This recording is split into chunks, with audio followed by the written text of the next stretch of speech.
Welcome to Smart Wealth with Joshua. Your daily stock analysis and catalysts talk. Today we're looking at BWX Technologies. If you find our talks useful, please consider subscribe, like, and comment underneath to support our podcast. And if there's any stock you want us to look into, leave it in the comments section below. So let's get into the analysis. When we start dissecting BWX Technologies, the first impression is one of just overwhelming fundamental strength. Right. This isn't just a company that's growing. It's a company operating from a position of, near unassailable dominance. And you can see that structural stability so clearly in their recent results. Looking at the financials, their trailing 12 months revenue just hit $3.6 billion. As of Q3 2025, yep. And that represents an 8.3% increase year over year. More recently, they posted a really impressive revenue beat in Q3, bringing in about $866 million. The top-line numbers are definitely strong, but I think the real story here is the quality of that revenue. I mean, how efficient they are at converting those sales into actual profit.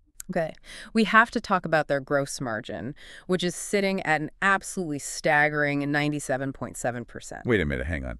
97.7% gross margin for a company that builds massive specialized nuclear components and complex hardware. I know. That number sounds like it's for, a pure software firm, not heavy industry. How on earth is that even possible? That's the million-dollar question, right? And it speaks directly to their competitive moat. This exceptional margin isn't because they found a cheaper way to source steel or something. Yeah. It's because the vast majority of their revenue comes from highly specialized, often sole source, government defense contracts, specifically the U.S. Naval Nuclear Reactor Program. So we're talking about cost-plus contracts, essentially. Contracts where the government guarantees a set profit margin because the technology is just so critical and strategically vital. Precisely. The client isn't price sensitive. The client is mission critical sensitive. That model gives them massive pricing power and guarantees stability. And that efficiency flows straight down to the bottom line, I assume. Straight down. It results in a really strong 10% net profit margin, driving net income up to over $300 million and a very attractive EPS of $3.34. And that's what keeps analysts revising their forecasts upward. Time and time again. When you have that level of guaranteed profitability, it doesn't just look good on a quarterly report. It creates a monumental barrier to entry. I mean, they basically have a near monopoly. That's why the backlog is the number to watch. Their record $6 billion backlog is up 70% year over year. Wow. Just think about that in terms of investment security. That $6 billion is guaranteed future revenue secured by long-standing government commitments. And that guaranteed high-margin future must do wonders for their balance sheet. It creates a fortress balance sheet. They maintain a very low debt profile, have excellent liquidity, and they are fantastic cash generators. We're talking about an estimated $21 million in annual free cash flow, Which more than covers their dividend. comfortably covers their $1 per share dividend, and it also gives them tremendous optionality for M&A and strategic growth, which, they've clearly been pursuing pretty aggressively. Okay, let's pivot to those strategic moves because you're right, they aren't just coasting, they're actively investing. I want to start with their recent financing, which I think signals a lot of confidence. It is a textbook move showing high confidence. They just executed a huge financing package headlined by issuing $1.25 billion in 0% convertible senior notes. 0% interest. They got over $1 billion in capital at no interest cost to the company. That's incredible in this market. And here's the confidence part. Those notes are convertible at $262.51 per share. Which is way above where the stock is trading now. Significantly above. By setting that conversion bar so high, management is basically telling the market, we believe our stock is going to be worth a lot more in the next few years. It's a huge vote of internal confidence. And they paired that with a new $1.25 billion credit facility. So they have access to over $2.5 billion in dry powder. Exactly. And the market is already seeing where that firepower is going. The biggest recent win is a 10-year, $1.6 billion contract from the Department of Energy. The DOE contract, right, for uranium services. High-purity, depleted uranium services. And this is crucial because it takes them beyond just naval propulsion and into essential nuclear fuel cycle services. So they're solidifying their position in the broader nuclear ecosystem, not just the military side. Precisely. And when you add that DOE contract, their total backlog has now ballooned to $7.389 billion. Wow. And what's key for investors is the timeline. Management expects 35% of that huge sum to be recognized as revenue by the end of 2026. That is clear, near-term, guaranteed growth. Okay, let's unpack their expansion beyond just winning contracts. They're actively diversifying through M&A. That's the real differentiator. The acquisitions show they are not content being solely a defense contractor. They bought Connectrix for about $441 million. And what did that bring to the table? That deal expands their nuclear lifecycle services. So think recurring, stable revenue from long-term support and maintenance for commercial nuclear operations. Okay, and then there was the purchase of Aerojet Ordnance Tennessee for about $100 million. Right, and that deal was all about bolstering their advanced manufacturing, specifically to fuel growth in non-traditional defense, and, most importantly, their high-growth medical isotopes pipeline. That seems like a massive jump from building naval reactors to generating medical isotopes for cancer treatment. It is a jump, but it's a brilliant one. The medical isotope market is more desperate for a reliable domestic supply, and it offers, futuristic commercial growth potential. It's a fantastic diversification. Before we move on, let's just briefly touch on insider activity. What are the signals from management? Overall, the signal is strongly positive.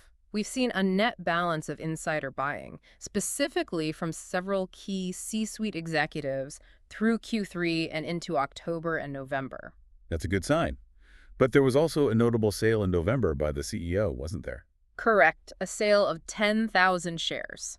However, it's vital to note this was disclosed as part of a pre-planned Rule 10b5-1 trading plan. Meaning it was scheduled way in advance. Exactly. It's automated, compliance-driven, not a sudden reaction to bad news. So the market generally discounts a sale like that, especially with other insiders actively buying. That's a crucial distinction. Okay. Let's shift gears and look at the technicals. Does the chart support this incredibly strong fundamental story? It absolutely does. It confirms the long-term bullish narrative. The stock has been in a sustained uptrend, clearly defined by a pattern of higher lows and higher highs. Over the past 3 months, it's been in a range between, about 164 and 218? That's right. So if we're currently trading near 175, that 164 level is your critical floor, the key support.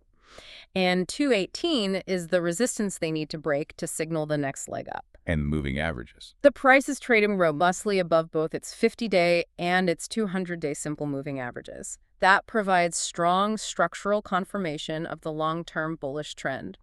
We should also note its low beta of 0.83. Meaning it's less volatile than the broader market.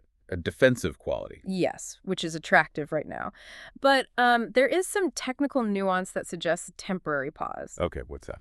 While the big picture is strong, some of the recent momentum indicators, like the METCD, were suggesting the stock might need a brief period of consolidation or accumulation. What does that mean for an investor watching the charts? It just means that while the big funds are still accumulating, the stock might not be ready to rip higher tomorrow.